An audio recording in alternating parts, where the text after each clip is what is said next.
warahmatullahi wabarakatuh. Bismillahirrahmanirrahim. Alhamdulillahi rabbil alamin. Wassalatu wassalamu ala ashrafil anbiya'i wal mursalin, nabiyyina Muhammadin wa ala alihi wa sahbihi ajma'in. Amma ba'du. Akhwati fid din rahimani wa rahimakumullah. Ibu-ibu, bapak-bapak, para pemirsa, para pendengar TV kita, radio kita, dan ikhwah yang hadir di studio. Alhamdulillah, marilah kita panjatkan syukur kita kehadirat Allah Subhanahu wa taala yang dengan hidayahnya kita masih di atas agama yang hak ini, satu-satunya agama yang diridhai oleh Allah Subhanahu wa taala, di mana Allah mengatakan innad dina 'indallahil Islam. Sesungguhnya agama yang ada di sisi Allah yang diridhoinya hanyalah agama Islam. Maka semoga kita bisa mensyukuri nikmat ini dan terjaga dari segala syubhat, segala lontaran serangan yang seakan ingin mengikis akidah kita, keyakinan kita terhadap agama yang hak ini. Semoga dengan bersyukur kita pun diberikan keistiqomahan sampai akhir hayat kita. Allahumma amin. Salawat dan salam tidak lupa kita aturkan kepada beliau, panutan teladan kita, Rasulullah Muhammad sallallahu alaihi wa ala alihi wasallam. Kembali melanjutkan pembahasan seputar makna la ilaha illallah. Di halaman 68 pada paragraf kedua disebutkan oleh Syekh Abdul Razak hafizahullah, maka la ilaha illallah akan mendatangkan manfaat bagi orang yang mengucapkannya apabila dia mengucapkan dalam keadaan memahami maknanya, merealisasikan kandungannya, melaksanakan tujuan dan maksudnya, yaitu mentauhidkan Allah Azza wa Jalla dan mengikhlaskan agama hanya baginya. Jadi beliau ingin menegaskan kalimat ini tidak sekedar diucapkan, ada makna yang harus difahami, ada kandungan yang harus diwujudkan, dan ada tujuan yang harus dicapai. Nah, informasi yang seperti ini banyak tidak sampai kepada siapa? Kaum muslimin.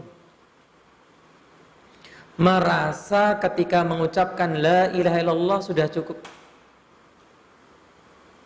sehingga jarang kita mendapati khatib di saat khutbah Jumat, para guru, ustadz, kiai mengupas tuntas tentang apa? Kalimat la ilaha illallah. Berbeda dengan apa ketika dibandingkan pembahasan sholat. Demikian rinci, demikian detail, dari masalah bersucinya sampai kepada sholatnya. Demikian pula ibadah-ibadah yang lain. Sayangnya yang menjadi landasan pondasi ibadah-ibadah lain ini tidak tersampaikan secara menyeluruh. Lihat kemudian beliau membuat sebuah perbandingan. Ini sempat saya singgung kemarin, yaitu kalau kita mau merenungkan orang-orang musyrik itu, orang-orang musyrik apa? Quraisy, yang ahli bahasa, yang mereka itu orang Arab tulen, menolak, mengatakan kalimat la ilaha illallah. Sedang kita yang bukan ahli bahasa Arab, bukan orang Arab, begitu mudah mengatakan ini.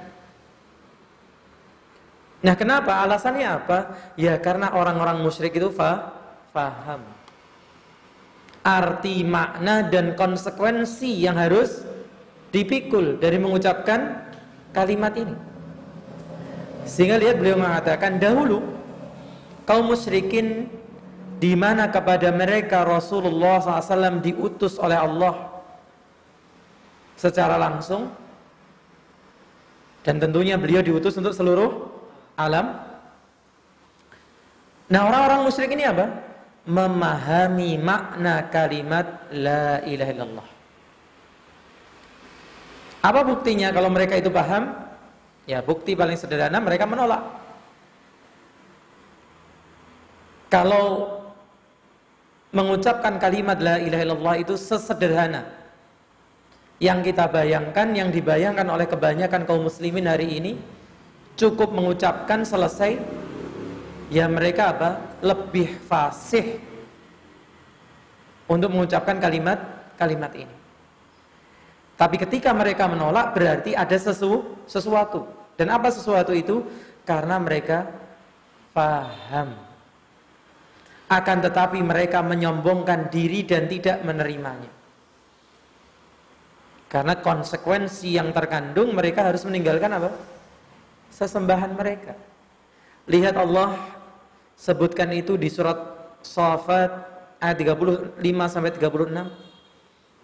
Allah berfirman, innahum kanu idza qila lahum la ilaha illallah yastakbirun. Sesungguhnya mereka dahulu. Siapa mereka di sini? Orang-orang musyrik. Dulu apabila dikatakan kepada mereka, apa yang dikatakan kepada mereka? La ilaha illallah. Tidak ada ilah sesembahan yang berhak diibadai dengan benar kecuali siapa? Allah. Apa sikap mereka? Yastakbirun. Mereka bersikap menyombongkan diri. Kemudian mereka berkata, wa yaquluna, dan mereka berkata, a inna la tariku alihatina. Apakah sesungguhnya kami harus meninggalkan apa? Sesembahan-sesembahan kami li syairin majnun. Karena seorang penyair gila. Siapa yang dimaksudkan penyair gila ini? Nabi kita Rasulullah Muhammad sallallahu alaihi wasallam. Dan ini subhanallah, kegilaan mereka, kesombongan mereka. Di mana sebelum beliau diutus menjadi nabi, mereka menggelari dengan apa? Al-Amin, orang yang terpercaya. Tapi itu berubah 180 derajat. Dan ini juga pelajaran bagi kita. Sudah menjadi sunnatullah, orang yang apa? Mengikuti jalannya para nabi, para rasul, khususnya nabi kita Nabi Muhammad SAW, akan mendapatkan hal yang sama yang beliau dapati. Julukan, celaan, label. Jadi kalau kita ini membaca Al-Quran dan paham isinya, salah satu fungsinya apa? Menjadi hiburan. Kita itu disindir-sindir, dijuluki macam-macam, dimusuhi, nggak sendirian. Bahkan apa yang kita rasakan itu jauh lebih ringan, jauh lebih mending dibandingkan apa yang dirasakan dulu para nabi dan rasul, orang-orang yang mendahului kita. Maka lihat, mereka berarti faham. Ketika mengucapkan la ilaha illallah, apa konsekuensinya? Harus meninggalkan sesembahan-sesembahan yang selama ini mereka sembah. Maka itulah yang seharusnya difahami kaum muslimin. Ketika mereka sudah mengatakan la ilaha illallah, ya enggak perlu meletakkan kembang takir di mana? Di jalan, di perempatan, di pertigaan. Yang sampai hari ini ternyata masih ada. Itu ya.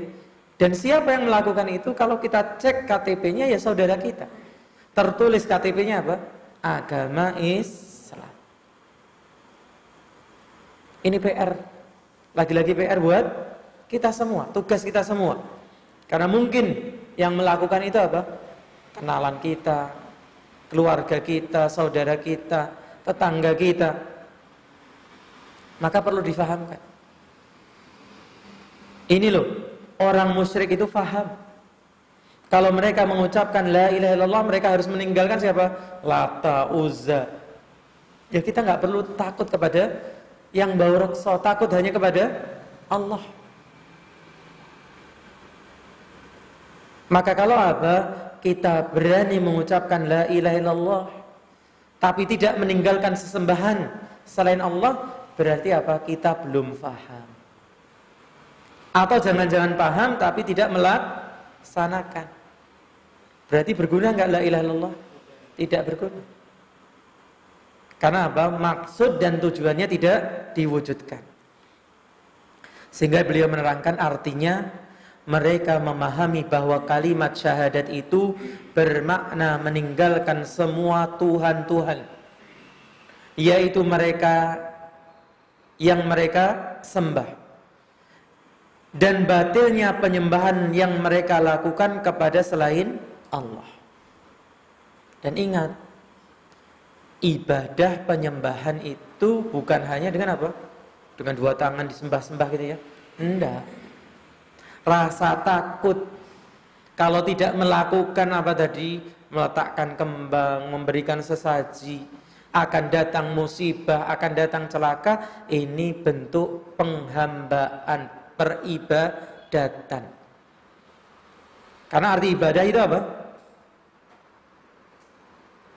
merendahkan diri, disertai rasa takut ataupun rasa cinta. Nah, orang yang mengharuskan dirinya meletakkan sesaji tadi, meletakkan tumbal, meletakkan bunga, berarti dia sedang merendahkan diri kepada siapa? Yang bau reksa tadi, disertai rasa takut. Kalau terjadi apa-apa, maka dia telah melakukan ibadah. Jadi jangan disalahpahami juga. Oh, saya nggak pernah sholat sujud kepada yang bau reksa. Saya cuma memberikan syarat supaya nggak terjadi. Nah, itulah ketakutan tidak terjadi sesuatu itu sudah beruntuk ibadah. Demikian pula di ayat berikutnya yang disebutkan oleh Syekh Abdul Razak hafizahullah di surat Shad yang kita sebutkan kemarin. Mereka orang-orang musyrik mengatakan kepada Nabi SAW, aja'alal alihata ilahan wahida?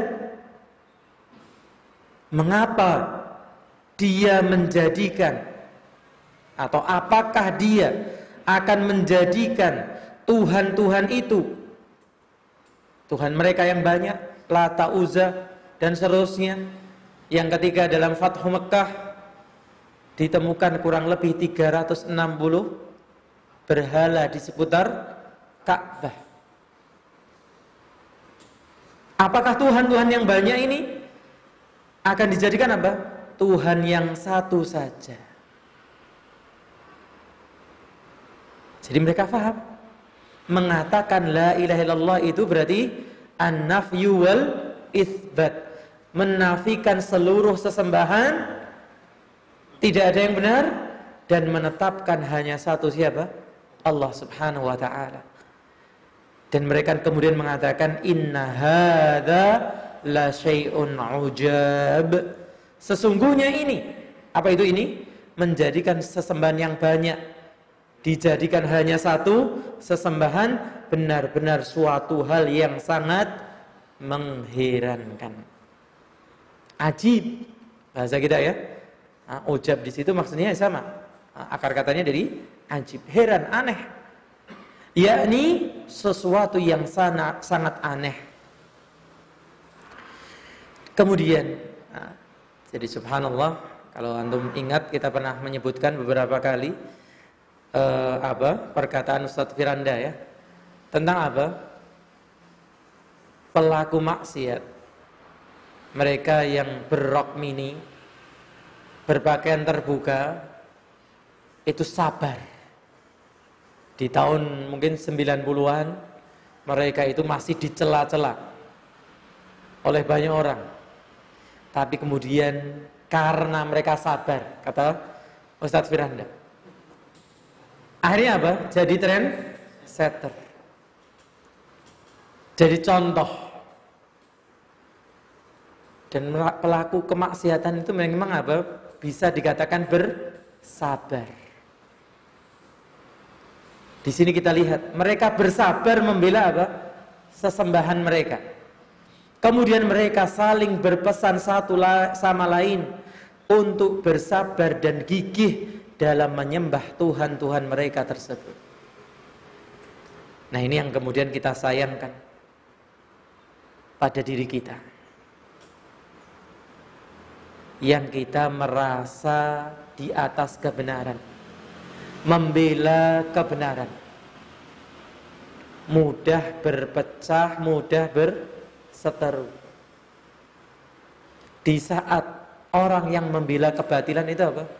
Bersatu padu, saling apa?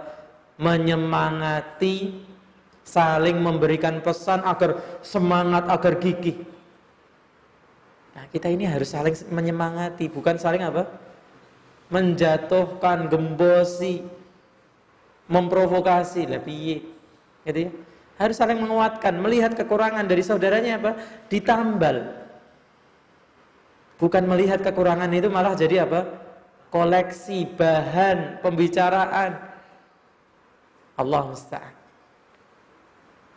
Apa buktinya mereka itu gigih, sabar? Allah sebutkan di ayat berikutnya, masih di surat Shad ayat yang ke-6. Wantalaqal mala'u minhum animshu wasbiru ala alihatikum. Allahu akbar. Dan pergilah pemimpin-pemimpin mereka seraya berkata, pergilah kamu, berjalanlah kalian. Jadi disemangati. Pengikut-pengikutnya apa? Sudah, tetap kita harus jalan. Wasbiru, dan tetaplah sabar menyembah apa? Tuhan-Tuhanmu. Ini buktinya. Mereka bersabar dalam apa? Kebatilan. Nah, jadi mungkin terjemahannya kurang apa, letterleks gitu ya. Tapi kalau antum perhatikan dari kalimatnya, animsu, pokoknya melaku. Wasbiru, sing sabar ala alihatikum, atas Tuhan kalian, dalam rangka kalian menyembah Tuhan kalian.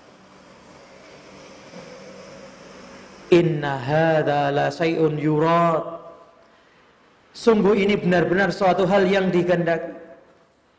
Dan disemangati, yang kalian lakukan apa? Ini yang dimaksudkan. Ini tujuan kalian diciptakan.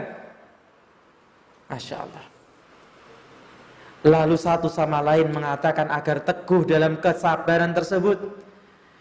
Di surat Al-Furqan ayat 42 Allah ceritakan, in kada la yudhilluna an alihatina laula an sabarna 'alaiha. Jadi subhanallah, ahli batil itu ya dari dulu memang tukang memutarbalikkan fakta. Apa kata mereka? Sesungguhnya hampirlah dia menyesatkan kita dari sesembahan-sembahan kita, seandainya kita tidak sabar menyembah. Siapa yang dimaksudkan menyesatkan? Rasulullah SAW dianggap akan menyesatkan mereka, padahal mereka lah yang di atas kesesatan. Allah musta'an. Jadi kalau hari ini orang yang menegakkan tauhid malah dikatakan apa? Memecah belah umat, persatuan, nyalahkan sesama muslim, tapi nggak mau berbicara tentang orang kafir. Ini tuduhan-tuduhan ini sudah biasa. Mereka menganggap Rasulullah SAW itu menyesatkan diri mereka. Seandainya apa? Kita tidak sabar. Wah, Masya Allah. Berarti lagi-lagi apa? Mereka menganggap mereka itu bersabar di atas kebenaran, padahal mereka bersabar di atas apa? Kebatilan. Yakni, kalau bukan karena kita menyandang sifat sabar ini, berarti kita dia apa? Ahli maksiat itu ya perlu kesabaran. Nah, apalagi ahlil haq jauh lebih butuh apa? Kesabaran. Kalau bukan karena kita menyandang sifat sabar ini, niscaya kita telah pasti disesatkan dan meninggalkan penyembahan kepada Tuhan-Tuhan kita itu. Berarti apa? Artinya mereka mengetahui makna kalimat la ilaha illallah. Mereka memahami bahwasannya maksudnya adalah mengikhlaskan ibadah hanya kepada Allah Ta'ala dan disertai dengan sikap kufur kepada segala sesuatu yang disembah selain Allah. Jadi la ilaha illallah kandungannya apa? Rukunnya an-nafyu wal itsbat. Menetapkan saja tidak cukup, tapi harus disertai apa? Meniadakan, menafikan semua yang disembah dari selain Allah. Dan bahwasannya apa saja yang disembah selain Allah Ta'ala, maka penyembahan kepadanya adalah batal, kebatilan yang wajib disikapi dengan kufur ingkar. Bahkan sebagian menambahkan apa? Bukan hanya kepada perbuatannya, juga kepada pelakunya. Kita mengingkari bukan hanya perbuatannya, tapi kepada setiap orang yang melakukannya.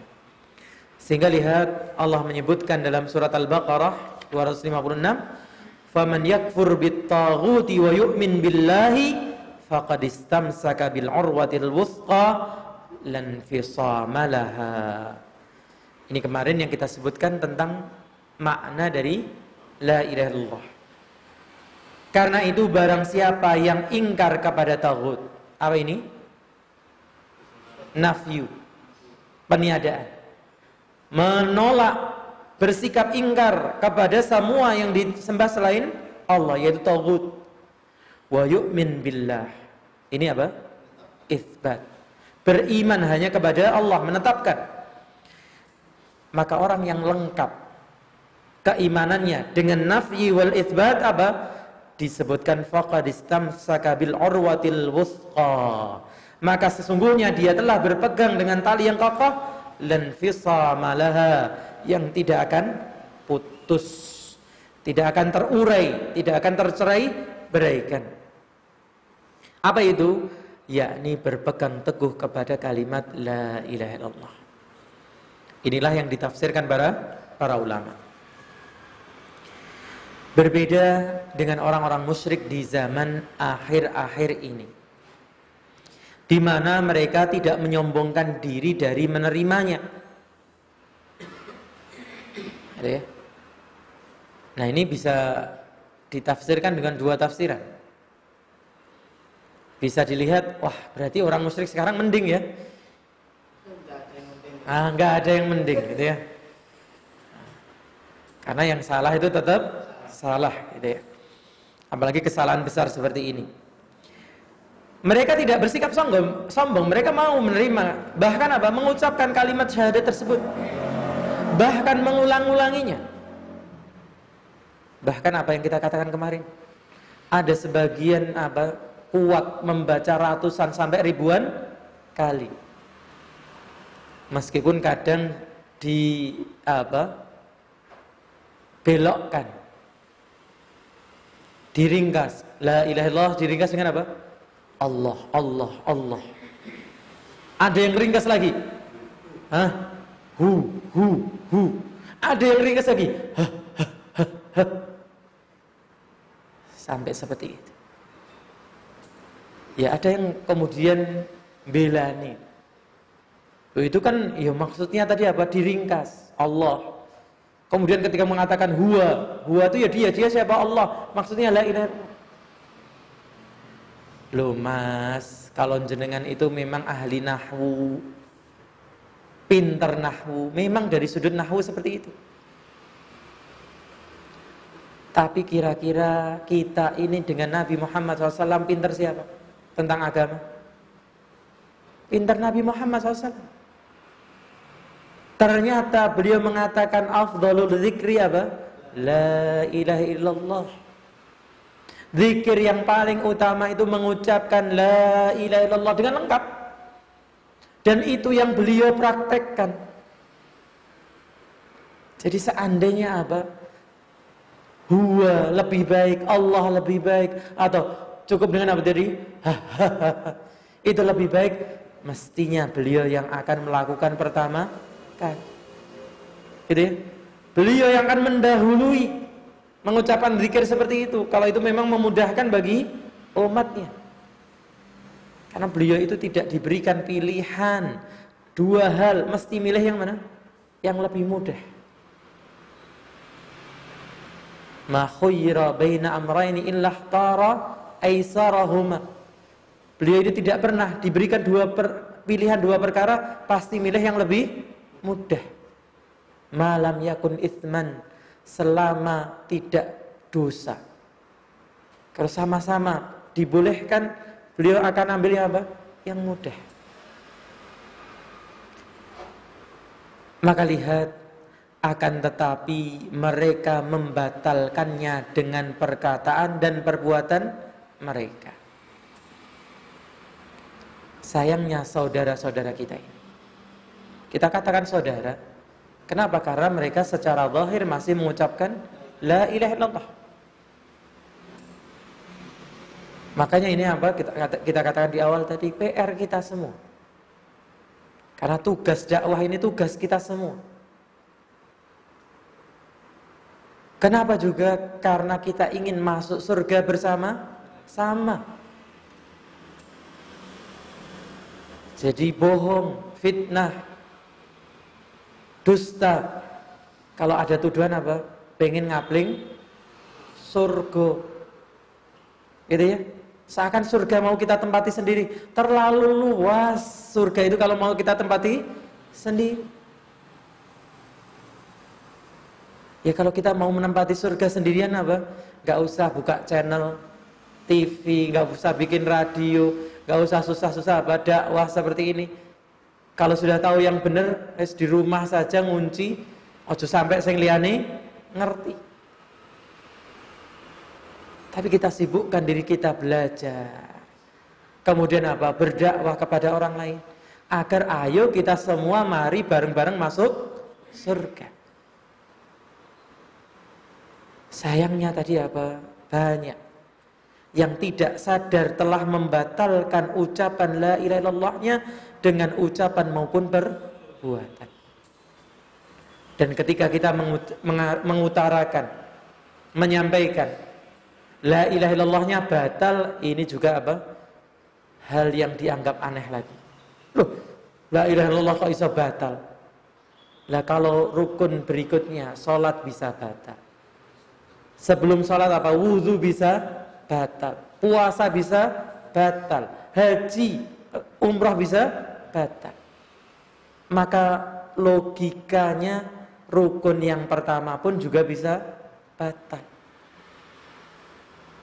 Dengan apa itu? Ucapan maupun perbuatan. Dalam bentuk mereka berdoa kepada orang-orang yang mati dalam kuburan. Kadang sebagian tidak terima. Dikatakan ke kuburan itu apa? Berdoa. Nah mereka yang tidak terima ini monggo secara jujur, secara apa? Objektif. Lihat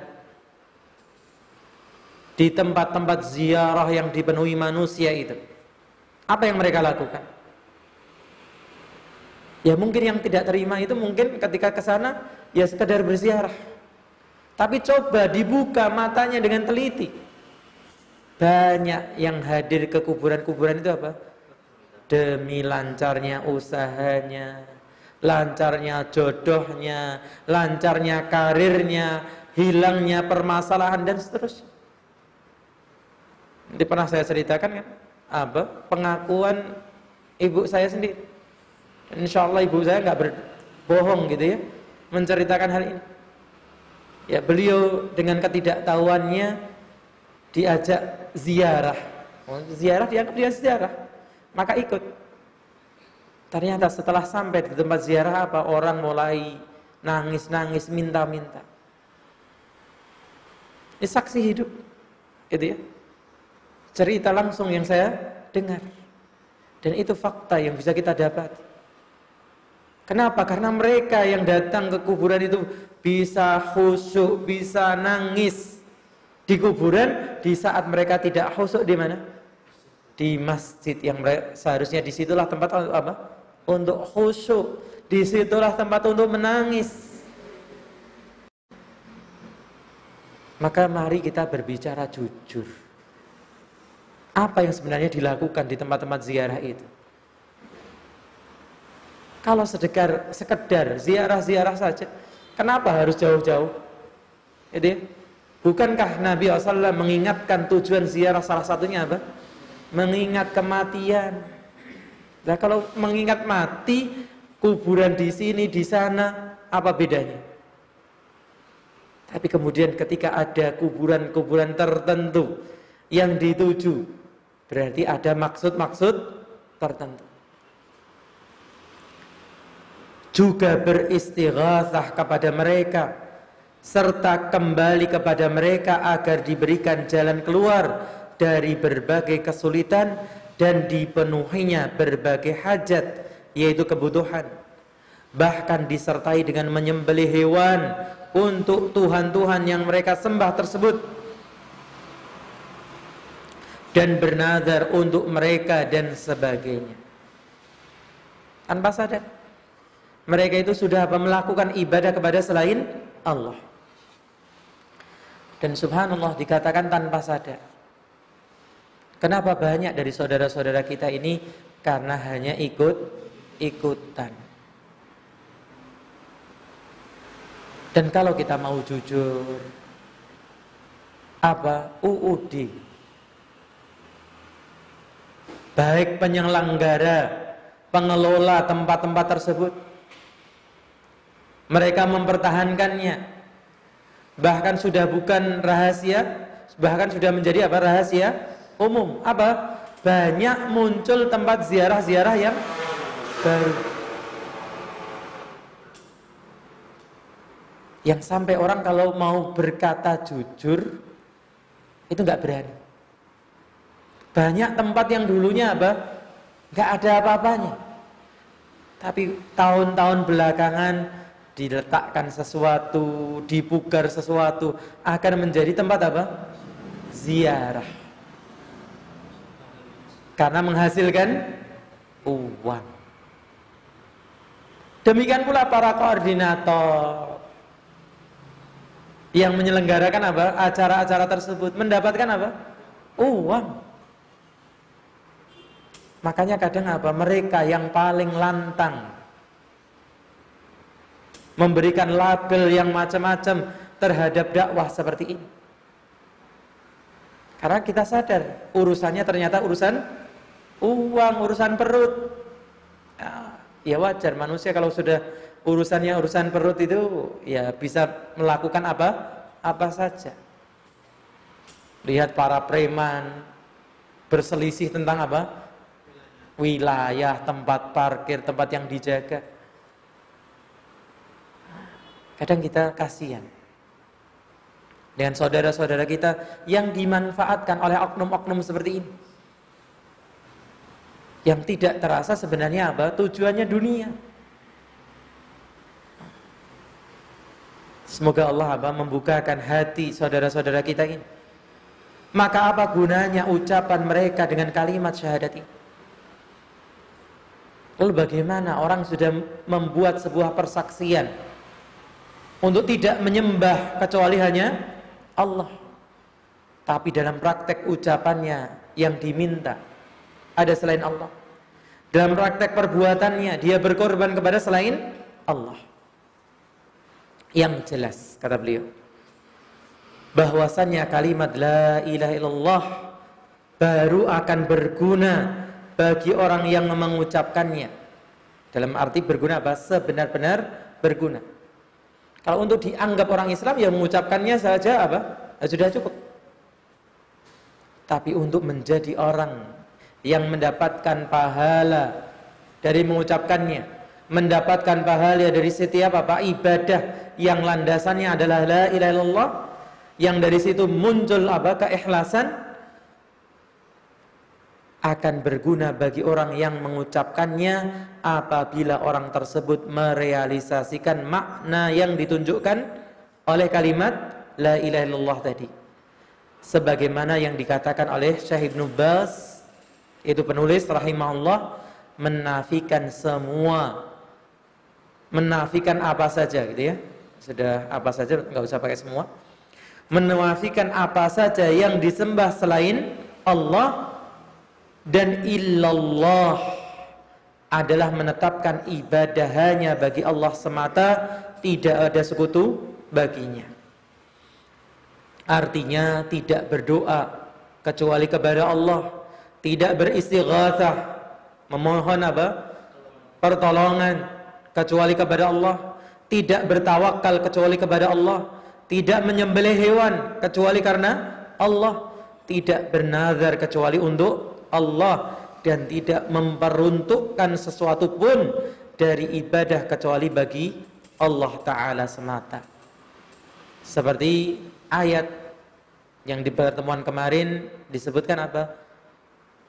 Inna salati wa nusuki wa mahyaya wa mamati lillahi rabbil alamin.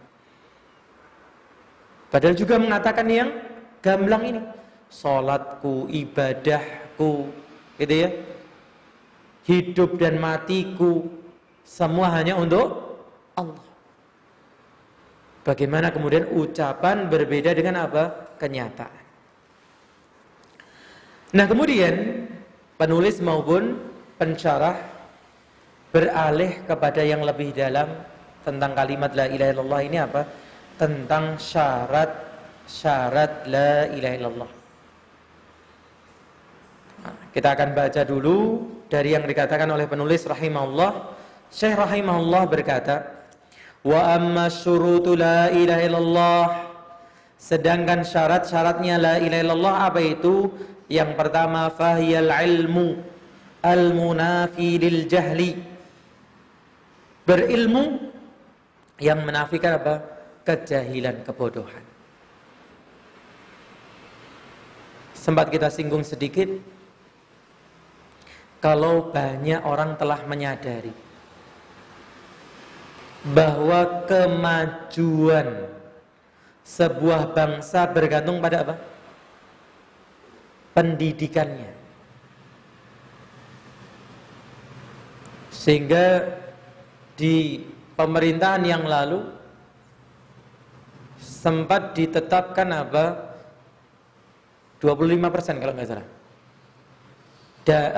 Dari APBN adalah alokasinya untuk pendidikan.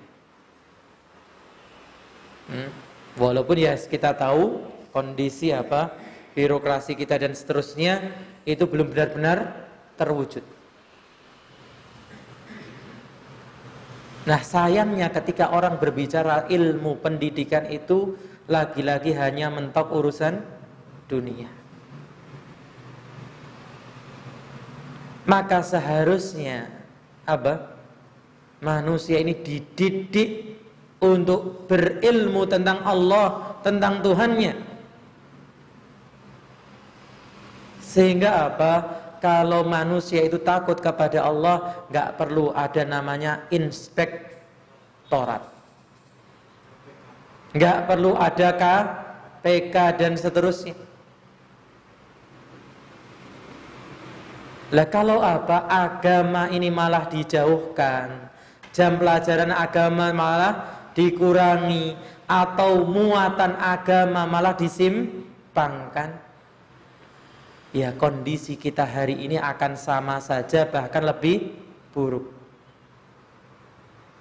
Seperti yang ditulis oleh sebagian, lawang sama Tuhan saja tidak takut,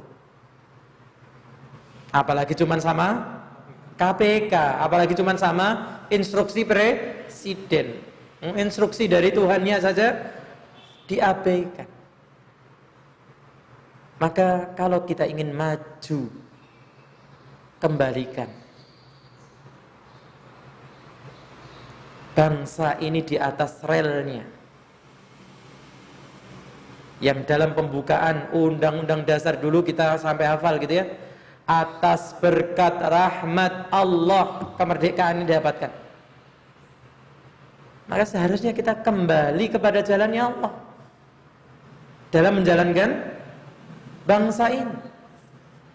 Maka yang pertama menjadi syarat la ilaha illallah adalah apa? Berilmu, supaya kita tidak jatuh dalam kebodohan.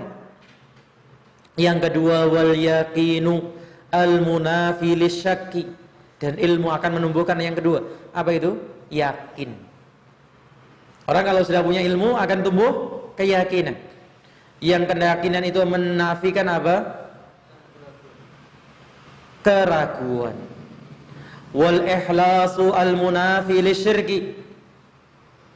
Kemudian dari ilmu dan yakin akan tumbuh keikhlasan yang menafikan apa? Kesyirikan.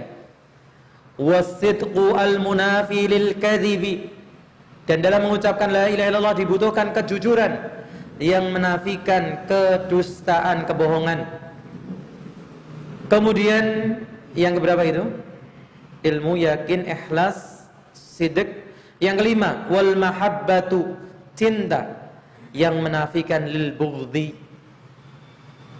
Wal inqiyadu al munafi lit tarki, ketundukan, yaitu dalam melaksanakan apa? Tuntutan dari la ilaha illallah, yang menafikan sikap at-tark, meninggalkan. Wal qabulu, dan menerima, yang menafikan apa? Al munafi lirraddi, penolakan, sikap menolak. Wal kufru bima yu'badu min dunillah. Nah, sebagian termasuk Syekh bin Baz menambahkan yang kedelapan. Dan bersikap kafir. Apa itu kafir? Ingkar terhadap apa saja yang disembah dari selain Allah. Wa qad jumi'at fil baitainil atiyataini, dan 8 syarat ini telah terkumpul dalam 2 bait syair. Kalau antum pengen menghafalkan, biasanya menghafalkan syair itu lebih gampang. Ilmun yakinun wa ikhlasun wa sidquka atau ma'a mahabbatin.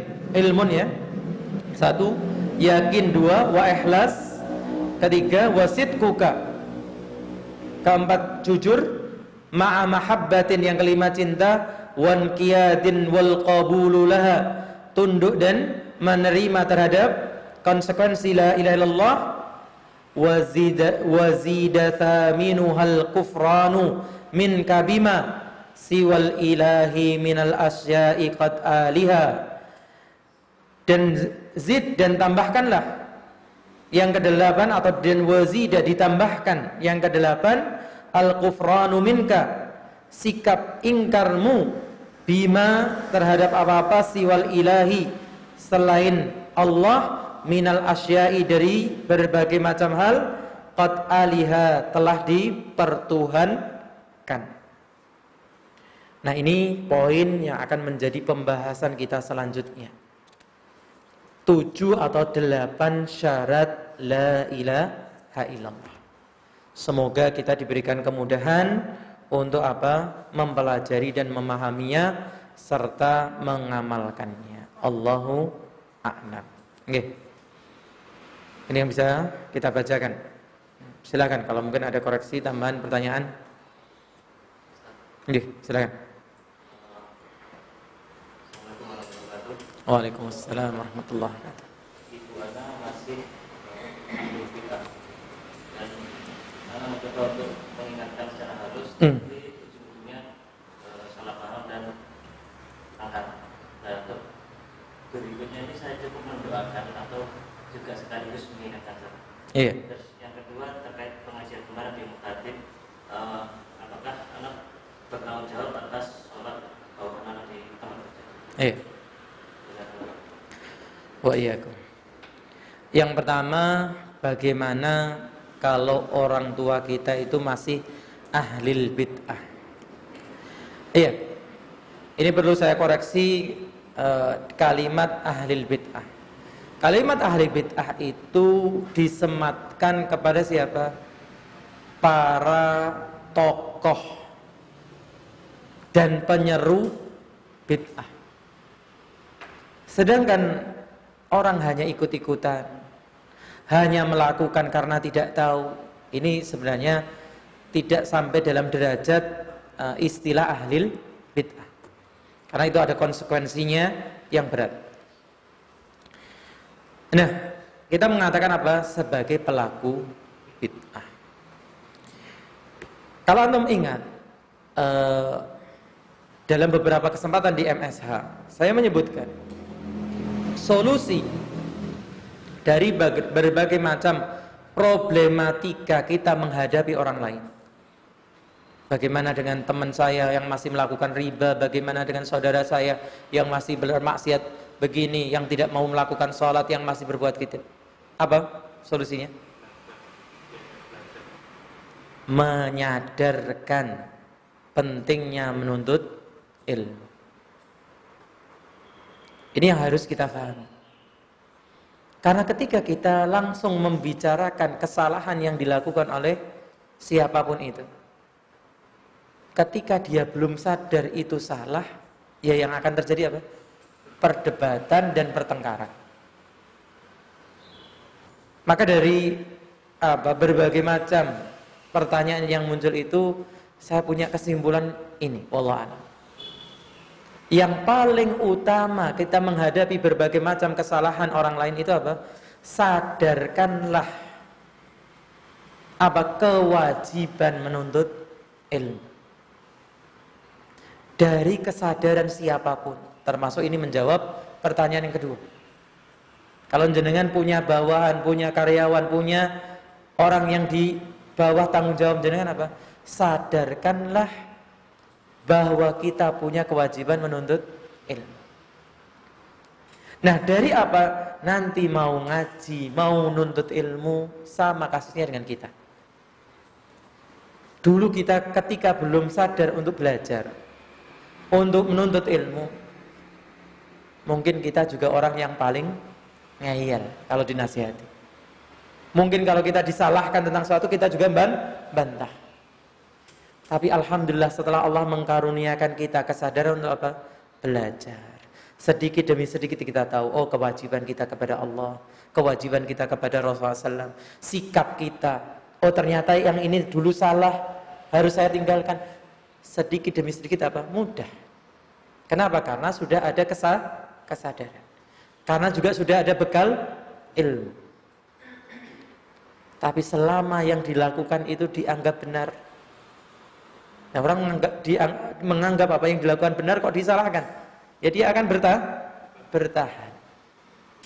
Nah, tentang apa? Mendoakan, ya harus. Maka rangkul aja dalam apa? Ngaji, belajar. Bahkan apa? Seperti Nabi SAW, untuk mengambil hati itu jerbasuki mawa biaya. Butuh biaya.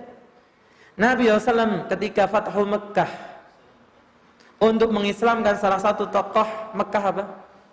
3 miliar. Belum masuk Islam. 3 miliar lagi, belum masuk Islam, 3 miliar lagi. Kadang kita apa? Hanya pandai berkata-kata. Jadi modal apa?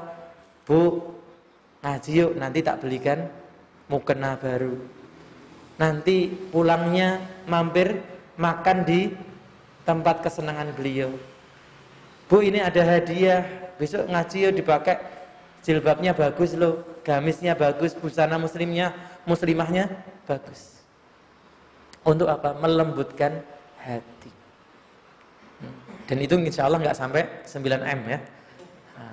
Nah, Nabi SAW itu demi membuat seorang tokoh itu masuk Islam itu apa? 9M.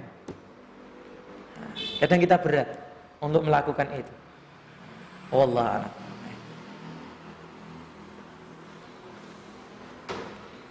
Ini yang bisa kita sampaikan, semoga bermanfaat. Kurang dan lebihnya saya mohon maaf.